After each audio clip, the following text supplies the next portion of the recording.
Hi everyone, welcome to the channel. अगर आप नए हो चैनल पर तो चैनल को सब्सक्राइब करना, वीडियो पसंद आए तो वीडियो को लाइक करना, क्योंकि ये चैनल आपकी नीट की जर्नी में आपको बहुत ही ज़्यादा हेल्प करने वाला है। जैसे मैंने लास्ट की क्लासेस में बच्चे biological classification and reproductive health कराया था। बायोलॉजिकल क्लासिफिकेशन को मैंने सिर्फ 25 मिनट में रिवाइज कराया है। अगर आप खुद से भी रिवाइज करने जाओगे तो उसमें बहुत ज़्यादा समय चले जाएगा, क्योंकि चैप्टर जो है वो बड़ा है। और रिप्रोडक्टिव हेल्थ को मैंने सिर्फ 12 मिनट में कराया है। सो आप लोग जाओ एंड वीडियो को देखो, आप लोगों को बहुत पसंद आएगी क्लासेस। लास्ट टाइम रिवीजन के लिए बेस्ट है कि कम से कम समय में हम लोग कैसे देख सकते हैं। ओके, और जैसे एक चीज रिप्रोडक्टिव हेल्थ को अगर आपको 2x पे देखना है, आप 2x पे देख लो। सोचो 6 मिनट में आपका चैप्टर रिवाइज हो जाएगा 2x पे अगर आप देखते हो। एंड उस चैप्टर में से लगभग 2 क्वेश्चन तो मिनिमम पूछे जाते, तो आप मान के चलिए 5 से 6 मिनट में आप लोग अपना 8 मार्क्स का जो स्कोर है उसको रिवाइज कर सकते हो। ठीक है, सो चलो बिना किसी डिले के हम लोग शुरू करते हैं। आज हम लोग करने वाले प्लांट किंगडम को। ठीक है, वीडियो पसंद आएगा तो ज़रूर मुझे कमेंट सेक्शन में बताना आपका फीडबैक कैसा रहा। ठीक है, चलो शुरू करते। तो प्लांट किंगडम में बच्चे पहले हमने देखा है एनसीईआरटी में 2 क्लासिफिकेशन सिस्टम दिया हुआ है, आर्टिफिशियल एंड नेचुरल। तो आर्टिफिशियल क्लासिफिकेशन सिस्टम जो था वो लीनियस ने दिए थे। तो ये जो था हमारा आर्टिफिशियल क्लासिफिकेशन सिस्टम, ये मेनली वेजिटेटिव कैरेक्टर्स के ऊपर में बेस्ड था and on the androecium structure के ऊपर में ये बेस्ड था। ठीक है, and not acceptable because it gives equal weightage to vegetative and sexual character. और इसको एक्सेप्ट इसीलिए नहीं किया गया क्योंकि इन्होंने वेजिटेटिव एंड सेक्सुअल कैरेक्टर को इक्वल इंपॉर्टेंस दे दिया। ठीक है, फिर नेचुरल सिस्टम में क्या है, ये किसने दिया था? बेंथम एंड हुकर ने दिया था। Based on not only external and internal feature, ये सिर्फ एक्सटर्नल और इंटरनल फीचर पर बेस्ड नहीं था, बल्कि ये structure, anatomy, embryology and phytochemistry के ऊपर में बेस्ड था। ठीक है, देन फाइलोजेनेटिक क्लासिफिकेशन सिस्टम की बात करूँ तो फाइलोजेनेटिक क्लासिफिकेशन मतलब ये ऐसा क्लासिफिकेशन सिस्टम है जो इवोल्यूशनरी रिलेशनशिप्स के ऊपर में डिपेंड होता है। ठीक है, उसके बाद में एनसीईआरटी में दी हुई है न्यूमेरिकल टेक्सोनॉमी, साइटोटेक्सोनॉमी एंड कीमोटेक्सोनॉमी। तो न्यूमेरिकल टेक्सोनॉमी में क्या बोला है बच्चे, इसमें क्या करते हैं, कंप्यूटर्स का यूज करके नंबर्स एंड कोड्स जनरेट करते हैं किसी पर्टिकुलर कैरेक्टर्स के लिए। ओके, देन साइटोटेक्सोनॉमी में क्या बोलते हैं, जो क्या है देखो, based on cytological information like chromosome number, structure and behaviour. इसमें chromosome number, structure and behaviour के ऊपर में ये क्लासिफिकेशन किया जाता है। देन कीमोटेक्सोनॉमी में क्या है, uses the chemical constituent of the plant to resolve confusion. इसमें प्लांट्स की जो अलग अलग कंपोजिशंस है उनको केमिकली एनालाइज करके उन सारे जो कंफ्यूजन्स है कैरेक्टर से रिलेटेड वो क्लियर किए जाते हैं। ठीक है, उसके बाद में देखो एक इम्पॉर्टेंट चीज है जो मेनली लाइफ साइकिल के ऊपर में, एम्ब्रियो कैसा है या वो फर्स्ट टाइम उसमें जाइगोट था, एम्ब्रियो था, ये सारी चीजें बहुत ही ज्यादा कंफ्यूज करती है। तो ये चार्ट हम देख लेंगे तो हम लोगों को क्लियर हो जाएगा। देखो कैरेक्टर्स की बात करूं एंड हमारे पास में प्लांट किंगडम में 5 सब कैटेगरीज आ जाती है, जिसमें आती है हमारी algae, bryophyta, pteridophyta, gymnosperm and angiosperms. ठीक है, तो एम्ब्रियो जो था वो फर्स्ट टाइम किस में आया था, ब्रायोफाइट्स में आया था, एल्गी में नहीं था। देन उसके बाद में टेरिडो, जिम्नो, एंजियो सब में था। ठीक है, लाइफ साइकिल कैसी है, एल्गी की लाइफ साइकिल हैप्लॉन्टिक है, ब्रायोफाइट की हैप्लोडिप्लॉन्टिक है, टेरिडोफाइट की हैप्लोडिप्लॉन्टिक है एंड जिम्नो एंजियो की डिप्लॉन्टिक है। ठीक है, तो इसको आप कैसे याद रखोगे कि स्टार्टिंग का एल्गी जो है वो हैप्लॉन्टिक लाइफ साइकिल का था एंड जिम्नोस्पर्म और एंजियोस्पर्म जो है वो डिप्लॉन्टिक का था। फिर ये दोनों को मिला के, ये देखो दोनों का हैप्लॉन्टिक एंड डिप्लॉन्टिक, ये दोनों को मिला के ब्रायोफाइट्स एंड टेरिडोफाइट्स जो है ये हैप्लोडिप्लॉन्टिक हो जाएंगे। ठीक है, देन मेन प्लांट बॉडी कैसी होती है, मेन प्लांट बॉडी जो है एल्गी की वो गैमेटोफिटिक होती है, ब्रायोफाइट एंड एल्गी की दोनों की गैमेटोफिटिक है। उसके बाद में टेरिडोफाइट, जिम्नोस्पर्म और एंजियोस्पर्म की स्पोरोफिटिक है। ठीक है, ये भी चीजें हो गई, क्वेश्चन पूछता है एग्जाम में, जरूर इसको याद रखना। देन फर्स्ट टाइम इसमें क्या देखने को मिला था, एल्गी में जाइगोट देखने को मिला था एंड ब्रायोफाइट्स में एम्ब्रियो देखने को मिला था, टेरिडोफाइट में पहली बार वेस्क्यूलर सिस्टम देखने को मिला था, वेस्क्यूलर टिश्यूज देखने को मिली थी and true root stem leaf भी देखने को मिली थी। देन फर्स्ट टाइम सीड जो है वो जिम्नोस्पर्म में देखने को मिला था एंड फर्स्ट टाइम फ्रूट जो है वो एंजियोस्पर्म में देखने को मिला था। आप ही सोचिए ये वाली लाइन से आप कितने सारे क्वेश्चन बना सकते हो। नीट में तो पूछा जाता है ना कि फर्स्ट ट्री ऐसा या फर्स्ट प्लांट ऐसा कौन सा है जिसमें वेस्क्यूलर टिश्यू फर्स्ट टाइम आया था, तो हम टेरिडोफाइट्स बोल सकते हैं डेफिनेटली, राइट। उसके बाद में देखो यहाँ पे ट्रू रूट स्टेम लीफ किस में प्रेजेंट होगा, किस में नहीं होगा। तो जब फर्स्ट टाइम आया ही टेरिडोफाइट में था तो शुरुआत ही टेरिडोफाइट से होगी एंड उसके पहले वाले जो है एल्गी एंड ब्रायोफाइट्स इसमें ऑब्वियसली नहीं होगा, ठीक है। उसके बाद में देखो एक और कंफ्यूजन आ जाता है हमारा male and female sex organ से रिलेटेड कि एल्गी में, ब्रायो में, टेरिडो में, जिम्नो में, एंजियो में कौन से male and female sex organs होते हैं। तो एल्गी की बात करूं तो इसमें मेल सेक्स ऑर्गन है एंथ्रीडियम एंड फीमेल है ऊगोनियम। ब्रायोफाइट्स में एंथ्रीडियम, इसमें आर्चिगोनियम। टेरिडोफाइट्स में एंथ्रीडियम ये कॉमन है, ठीक है, and archegonium female sex organ है। देन जिम्नोस्पर्म में मेल सेक्स ऑर्गन जो है वो पॉलन ग्रेन्स है एंड फीमेल आर्चिगोनियम है। देन एंजियोस्पर्म में मेल सेक्स ऑर्गन को एंड्रोशियम बोलते हैं एंड फीमेल सेक्स ऑर्गन को गाइनोशियम बोलते हैं। ओके, चलेगा, यहाँ पे चीजें हो गई। उसके बाद में कुछ इंपॉर्टेंट टर्म्स है, कुछ इंपॉर्टेंट चीजें हैं जो मैं आपको फिर से रिवाइज करा देती हूँ, बता देती हूँ, ठीक है। प्लांट ग्रुप की अगर मैं बात करूँ ब्रायोफाइट्स, तो इसकी जो मेन प्लांट बॉडी होगी बच्चे वो गैमेटोफिटिक होगी एंड टेरिडोफाइट की स्पोरोफिटिक होगी। तो ये जो प्लांट बॉडी है ये गैमेटोफिटिक एंड स्पोरोफिटिक है। तो ये डिपेंड कैसे करता है, किसके ऊपर डिपेंड करता है, तो ये डिपेंडेंसी किसके ऊपर है, स्पोरोफाइट डिपेंड्स ऑन गैमेटोफाइट, इसीलिए वो गैमेटोफिटिक है। एंड यहाँ पर स्पोरोफाइट क्यों है, बोथ आर इंडिपेंडेंट। तो इसमें फोटोसिंथेसिस कौन कर सकता है, जो हमारी गैमेटोफिटिक प्लांट बॉडी है वो फोटोसिंथेसिस कर सकती है एंड स्पोरोफिटिक नहीं कर सकती। एंड सेम टेरिडोफाइट में गैमेटोफाइट एंड स्पोरोफाइट दोनों फोटोसिंथेसिस कर सकते हैं, ठीक है। ये जो एब्रीविएशंस मैंने ऊपर चार्ट में यूज किया था ये उसका फुल फॉर्म है, एक बार आप लोग देख लीजिएगा, कुछ लगता है तो आप लोग स्क्रीनशॉट्स ले लो, रिवाइज करते रहना। अभी लास्ट के टाइम में नोट्स मत बनाने बैठ जाओ आप लोग, ठीक है। इतने प्यारे प्यारे नोट्स बनाए हैं मैंने, स्क्रीनशॉट्स ले लो एंड आप उसको रिवाइज करते चलो, ठीक है। एक इंपॉर्टेंट चीज़ है लाइफ साइकिल से रिलेटेड, न्यू एनसीईआरटी में दिया हुआ नहीं था, लेकिन बिना लाइफ साइकिल से आप कैसे समझ पाओगे। सो एल्गी की जो लाइफ साइकिल होती है बच्चे, जैसे गैमेटोफिटिक अगर मैं चीज़ बोलूँ, हैप्लॉइड है, हैप्लॉइड फेज इसमें डोमिनेंट होता है। तो गैमेटोफाइट से बना गैमेट, देन गैमेट से जाइगोट बना एंड जाइगोट ने झूस्पोर बनाया, देन झूस्पोर अगेन डिस्पोज होके फिर गैमेटोफिटिक बना देगा, ये इसकी लाइफ साइकिल है, ओके। देन ब्रायोफाइट की लाइफ साइकिल कैसी है, गैमेटोफाइट जो है ये हैप्लॉइड था, इसने गैमेट बनाया, देन गैमेट ने मिलकर जाइगोट बनाया, जाइगोट ने मियोसिस करके स्पोरोफाइट बनाया, देन स्पोर मदर सेल्स बन गई, स्पोर मदर सेल ने फिर मियोसिस करके स्पोर्स बना दिए एंड देन स्पोर फिर से डिस्पर्स होकर गैमेटोफिटिक बना देगा। साइकिल का मतलब तो यही होता है ना कि कोई चीज़ हमें हमारे सर्कल में चल रही हो, तो बन रहा है ना यहाँ पर ये सर्कल, ठीक है।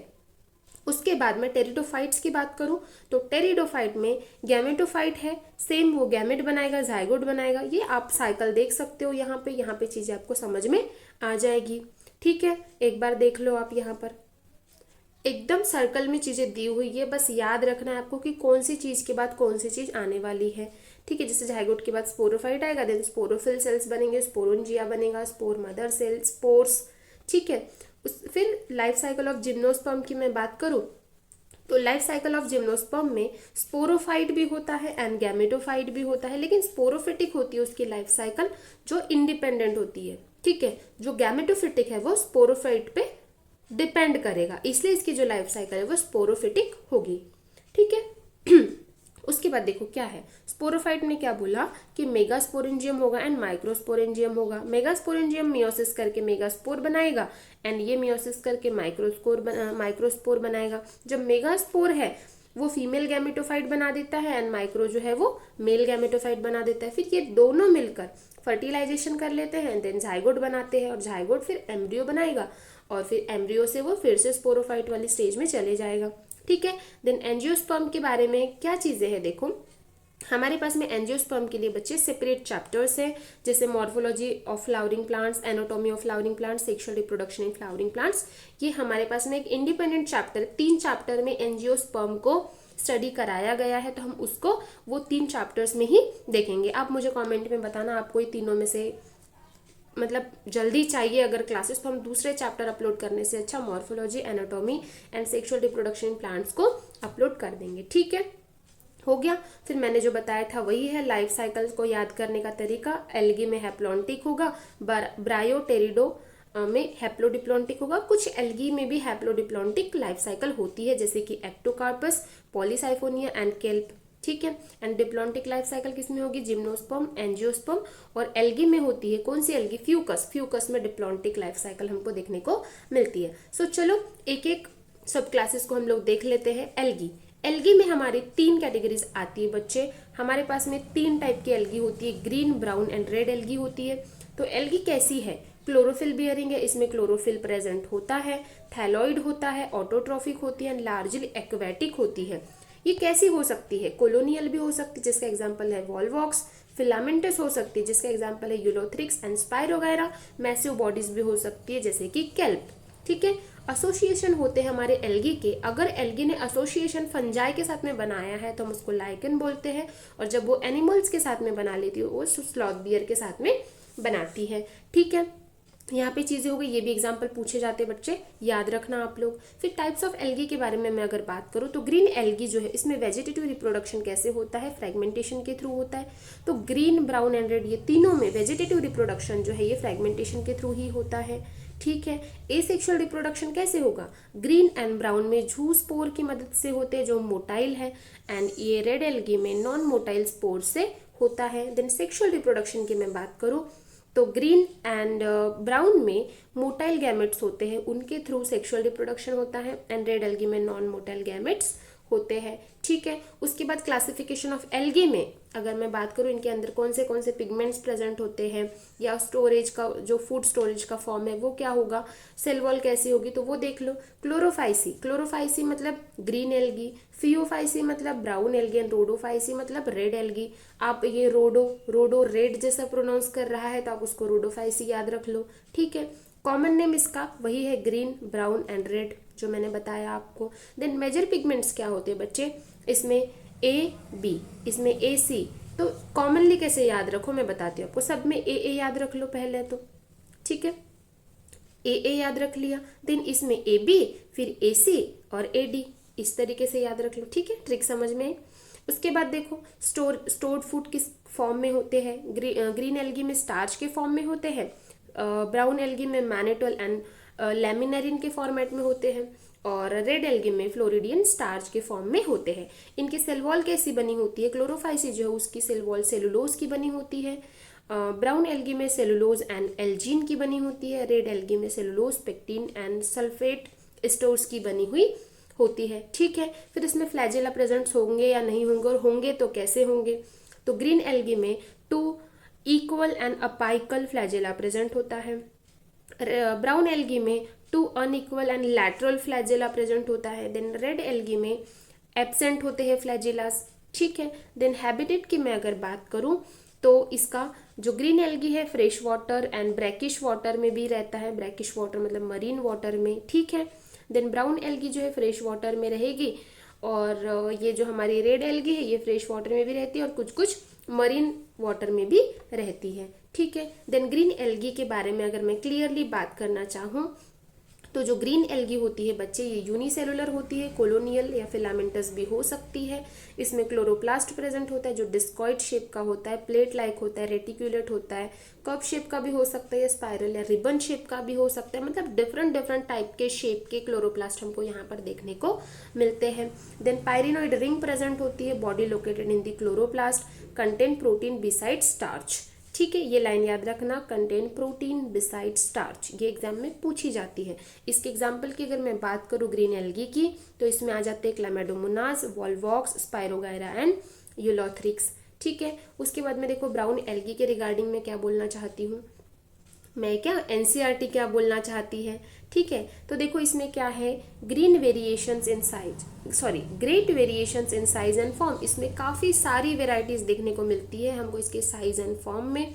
Ranges from simple branch to profusely branch form a kelp which में रीच 100 मीटर्स। तो जो केल्प नाम की जो एल्गी है ये 100 मीटर्स तक भी ग्रो कर सकती है। इसकी रेंज बहुत ही ज़्यादा वेरी करती है, सिंपल ब्रांच से लेके प्रोफ्यूजली ब्रांच तक ये हो सकती है। ठीक है, vary in colour from olive green to various shades of brown depending upon the amount of xanthophyll pigment and fucoxanthin. और ये अलग अलग पिगमेंट्स के बेसिस पर इसके डिफरेंट टाइप के शेड्स एंड कलर्स भी पाए जाते हैं।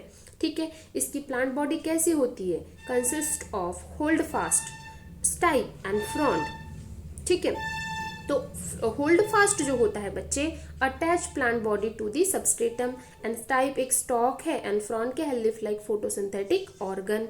Okay, asexual spores and gamete जो है ये पियर शेप के होते हैं। एग्जाम्पल की बात करूँ तो इसमें आ जाते हैं हमारे एक्टोकार्प्स, लैमिनेरिया एंड सार्गैसम। ठीक है, ये याद रख लो। देन रेड एल्गी के बारे में बोलूँ तो नेम इसका क्यों ऐसा है रेड एल्गी, आर फाइको इरिथ्रीन की वजह से रेड पिगमेंट है ये, उस वजह से इसका नाम जो है ये रेड एल्गी पड़ा हुआ है। Then occurs in both region close to the surface and also at great depths. ठीक है, red thalli of most of the red algae are multicellular, some of them have complex body organisation, food stored in as floridean starch which is very similar to amylopectin and glycogen. ये जो floridean starch होता है ये amylopectin and glycogen के लगभग similar होता है। इसके एग्जाम्पल की अगर मैं बात करूं तो इसमें आ जाते हैं हमारे पॉलीसाइफोनिया, पोरफायरा एंड जेलिडियम। ठीक है, समझ में आ गया क्या चीज बोला मैंने। देन यूजेस देखते हैं हम कि एल्गी के यूजेस क्या क्या है। ठीक है, half of the total CO2 fixation through photosynthesis, मतलब जितना कार्बन डाइऑक्साइड फिक्सेशन होता है अर्थ पे उससे हाफ जो है, हाफ पार्ट लगभग एल्गी करती है। ठीक है, food for aquatic animal, aquatic animals के लिए फूड का भी काम करते हैं।